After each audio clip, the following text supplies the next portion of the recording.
Welcome back.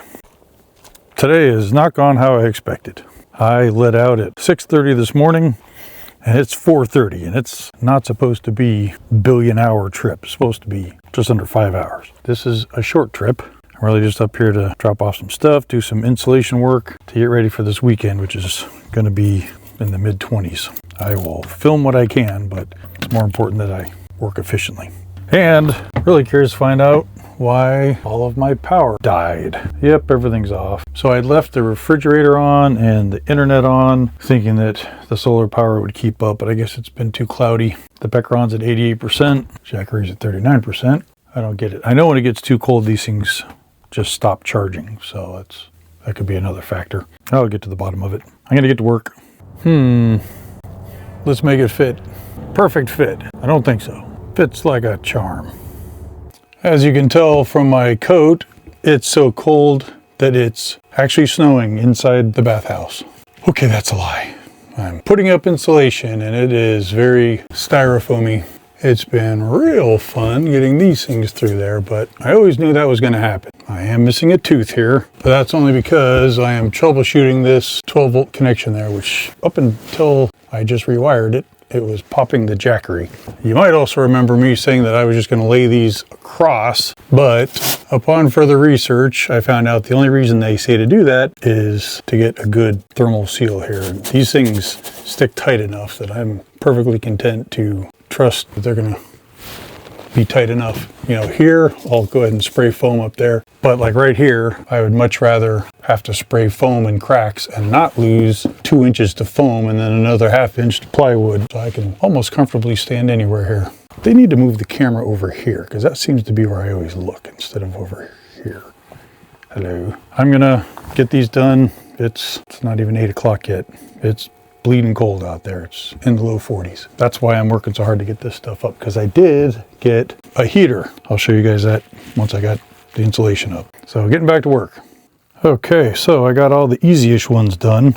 That's ones where all I have to dodge is like electrical wires and stuff. Now I move on to the ones where I'm having to cut out specific stud stuff and where I have to pass absolute rat's nests of power crap. This is not going to be pretty. I'm going to get bubbles all over the place, but that's okay because it's going to be nice when at least I don't have all my heat going straight through the, ceiling. So I got even the tricky parts in. I had to get kind of creative with that area there, but creativity is not my middle name, but whatever. I grew up watching MacGyver. These were especially fun. You see here where instead of going with the spray foam, I just jammed, I wedged bits and pieces of its own crack itself into it. So the ceiling is insulated. Pretty happy with that. It is 44 degrees here. I'm about to launch my heater. I don't even know how feasible that is. So let me get that out and I will show it to you.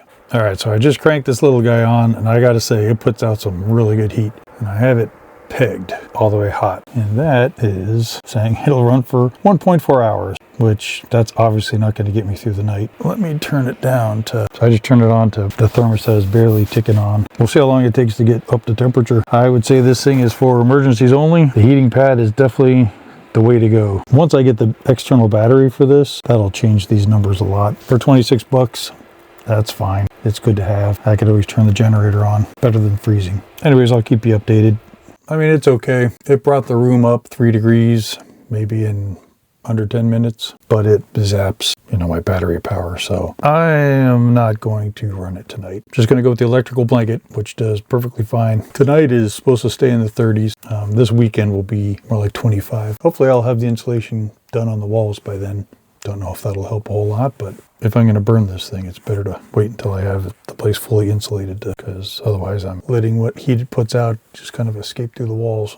But not the ceiling. I'm getting ready for bed. I am skipping my shower tonight because it is already, like I said, 30 something outside and not worth it. All this work I did tonight didn't even break a sweat. I've been freezing this whole time. Not freezing. I've just been maintaining. See you guys in the morning. Well, good morning. It is 32 degrees. That is pretty cold. Definitely not on the brochure, on the Florida brochure. That's okay. Yeah, like I told you yesterday, the heater was kind of a lamentable waste of 26 bucks. It'll be good in the long run though. So I'm not going to return it. The heating pad, that's a different story. I finally kicked that thing up to level 2 last night. That's how cold it was. Boy, that went from comfortable to downright dreamy. I definitely enjoyed that. I am heading into town because I need to get plywood to cover up the section of the walls that are going to be covered up when I install the bed, because it's going to be mighty tight in there after that.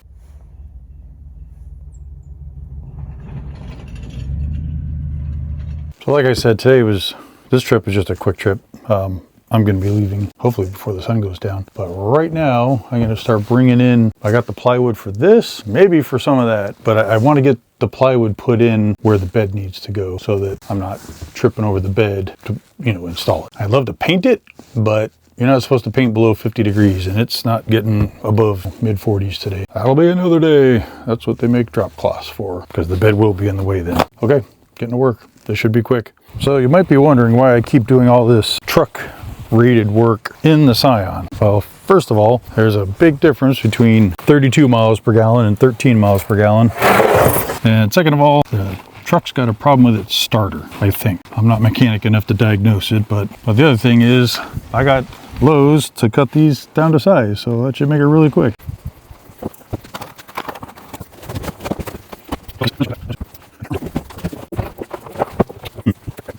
Let me just make a hole for those cables to come through.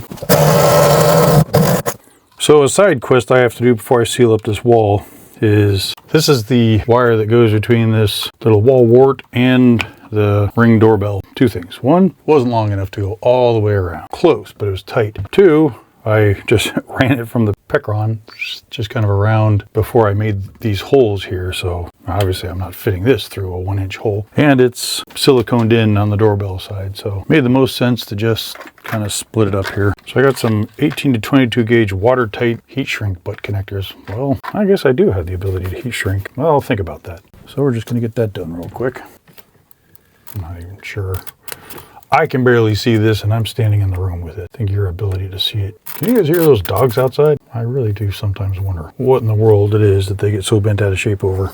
I just about did it again. Oh, this sucks. I did it again. Oh, joy.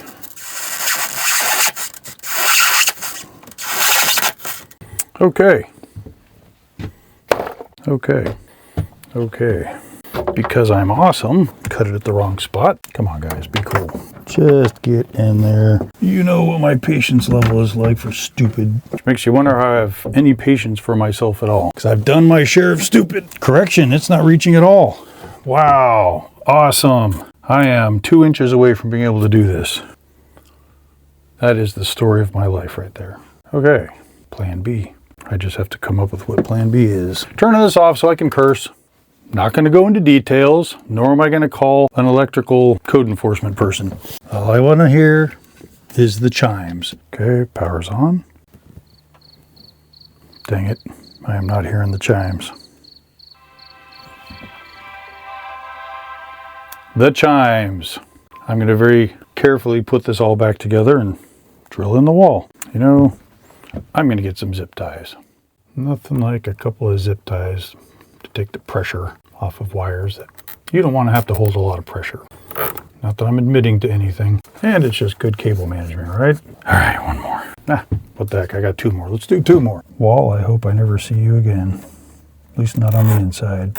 All right, we're gonna want this on this side. Really? You're gonna go and, you drop down there, man, you're gonna live there permanently. Cut that close. Double check to make sure we can hear the chimes. Nice. We still have power. All right. Happy ending to that little side quest. Yeah. I'm gonna slow down is what I'm gonna do. A couple things we have to do. Just want to get this done and move on to the next bloody thing so I can get the crap out of here. So that bit's done. Let's get the Pecron plug back in because I am missing out on good light. Getting 149 watts on a fairly cloudy day, that's not bad. So for this guy, this is one of the fun ones. So it's 4 feet wide, it's just the full width of the board. So that's 27.25 on one side and 38 on the other.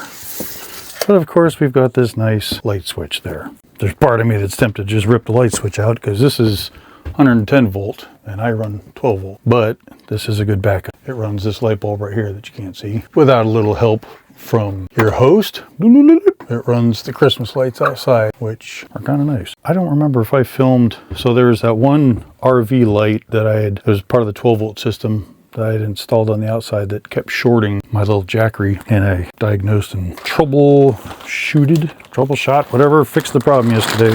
That's good. So 27 and a quarter and 38. I'm gonna go cut that. You're coming with me.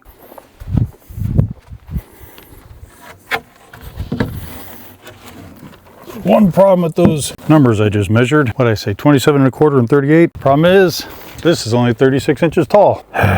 I'm gonna need to get clever here, and I'm not good at geometry, so I'm gonna have to get a different kind of clever here.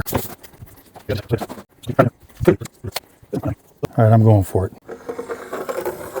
You remember what the name of the channel is, right? This is where the ignorance comes in and blends with the confidence. All right, that's a nice clean cut. Let's go see if it fits or if I'm totally full of garbage. Alrighty. This is just a dry fit because I realized the light switch is still there. All right, I'm using the force to hold that up.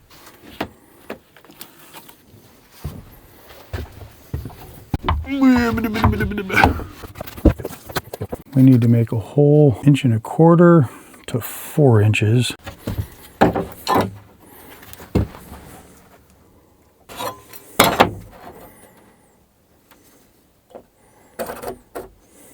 We'll see if that works. It all looks like I did everything right there, but I've had an amazing record of getting that wrong. I'm not good at this wibbly wobbly stuff. Alrighty, let's get this hole cut. Okay. At some point I got to get a real workbench in here, not an overturned piece of smart siding. All right, let's go install this puppy.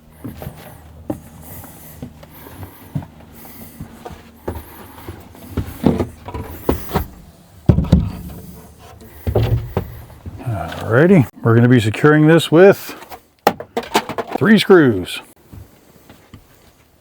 Here's hoping this works. Come on, big bucks, no whammies. Look at that. Yeah, I made that hole really big, but it worked. That's the salient point here. Nice.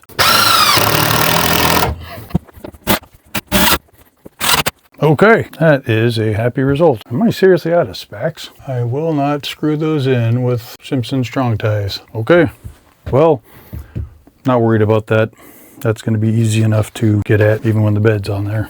Yo, it's in the 70s in here. I could paint. Got to do some thinking. All right, you're coming with me to do the thing I've been threatening to do for at least several weeks. Just can't wait any longer. When it's time, it's time.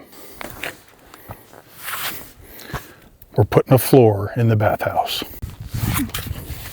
So specifically, this is the Home Depot's Style Selections 5mm waterproof VLP Charleston Oak. Never done VLP before. Obviously, the real attraction is the whole waterproof thing and the fact that it's like $1.70 per square foot, square yard, square something, whatever they measure it by on the website.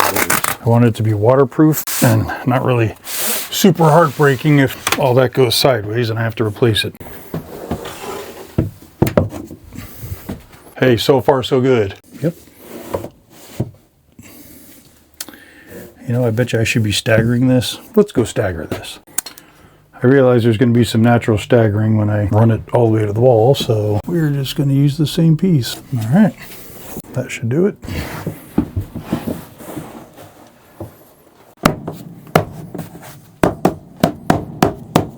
Now all I'm doing right now, like I only got about 36 square feet of this stuff because I can't access half the floor right now because, you know, there's crap in the way. So I'm just doing enough to get the bed installed and get the rest later. I'm getting the impression I should have brought my Pergo tools.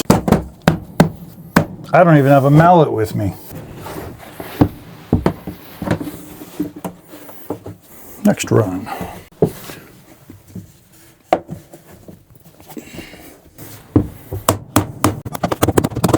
Whew. So when I come up next time, I'll bring a rubber mallet to finish this.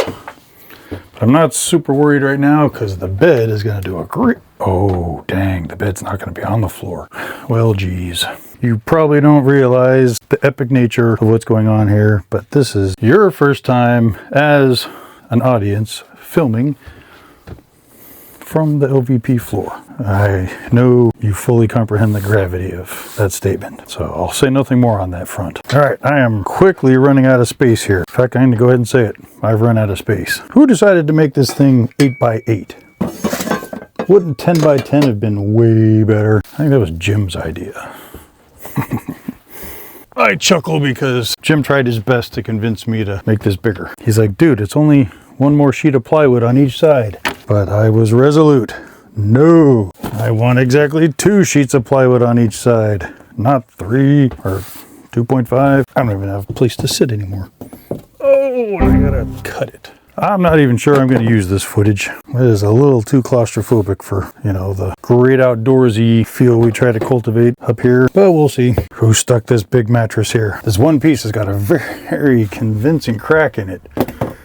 Keeps freaking me out. Okay, so now I have to decide, do I stop here or do I keep going? The answer might be a little bit of both. I think I'm going to stop and do the bed. Then after all this stuff is floop under the bed and I've got like Sound of Music kind of space here, I might just do the remaining 8 pieces or so. All right, anyways, exciting stuff. Thanks for coming along.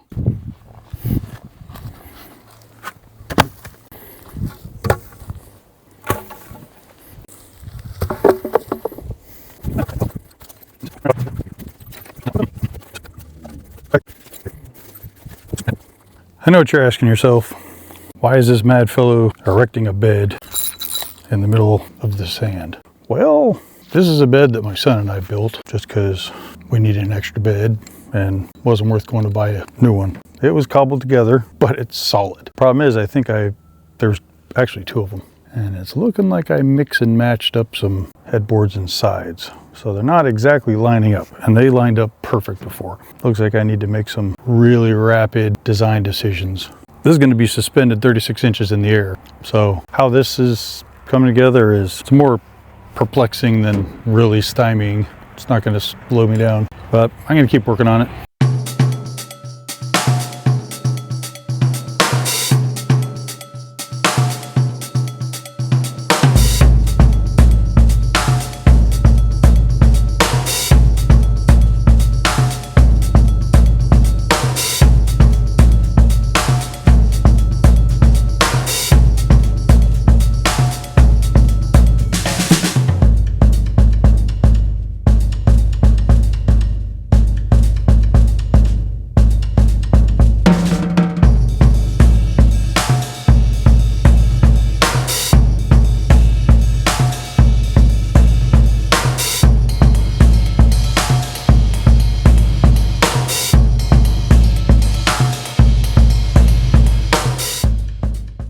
Somewhere in all this all my stuff packed on top of other stuff is my wood glue. The leg we're about to make is basically me creating a 4x4 with a little cutout shelf on it.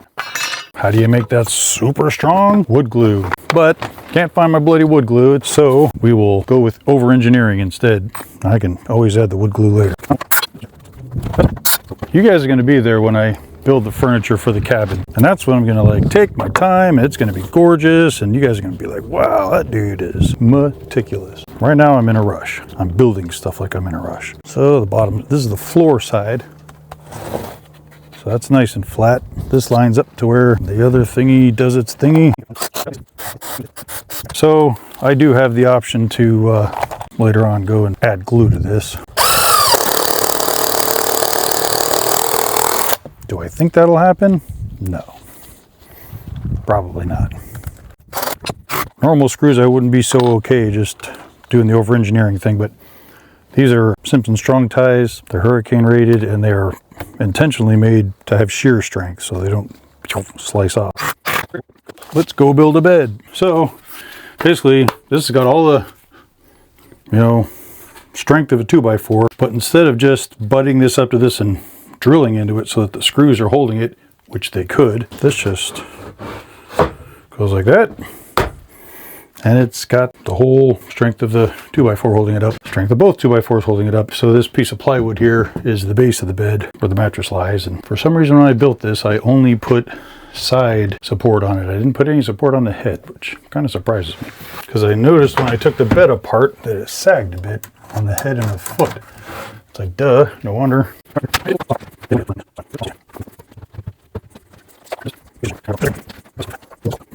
And the Surgeon General does not recommend drilling towards your belly button. But obviously it would have to get through a piece of wood or two before it gets to me. And these are 3 inches. Each one of these is 1.5 inches. Even I can do that kind of math. Don't be super surprised if this video gets paused. This is going to be ugly. Please don't drop it on the Picron. Please don't drop it on the Picron. Please don't drop it on the Picron. That obviously went a lot better than I thought.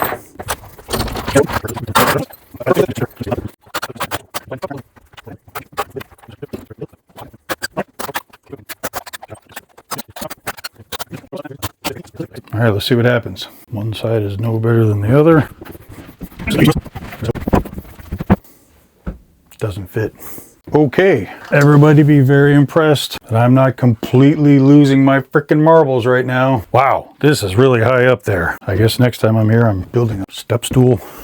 I'm gonna say right there. Yeah. Time to wake up, Mike. Don't hit your head on the light. It's all right. That, no problem. If this way didn't fit, that would be a problem. Be back. All right, let's try this again. My camera took a header as I was going out there. I'm starting to realize how I broke my last one.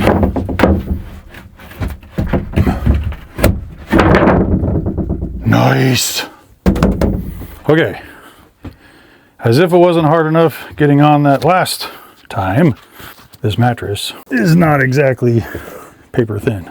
And it's pointed the wrong direction too, of course. But that's okay. We didn't watch years of Hulk Hogan, Roddy Piper, and all the rest of them suplex. Okay, so it's not a suplex, but whatever. In my heart it was. Nice. Wow. I didn't make that shelf high enough. Barely made the skateboard high enough. Okay, these sheets are coming home with me. The bed is up. Storage is already being used. This is freaking phenomenal. Now I'm getting the frack out of here. Be back. Okay, we're all packed up, ready to go. That's it for this trip. I'll be back in 2 days. Yeah, everything was sort of put away kind of hastily. And it looks like a bomb went off over there with, well, anyways. As long as it was styrofoam insulation bomb. Thanks for coming out. Hope you enjoyed. I don't even remember what I did. It was so fast. Mostly bed stuff. Insulation, wood, bed stuff. I can't explain what a game changer that is now that I can put stuff under the bed. That's huge because I'm always having to shift stuff around. Now I can bring my toolboxes in and actually put my tools away properly and labeled so I can say, hey, where's my sandpaper? Look in the sandpaper drawer. That sort of thing. All right. Thanks for coming out. Like and subscribe and take it easy.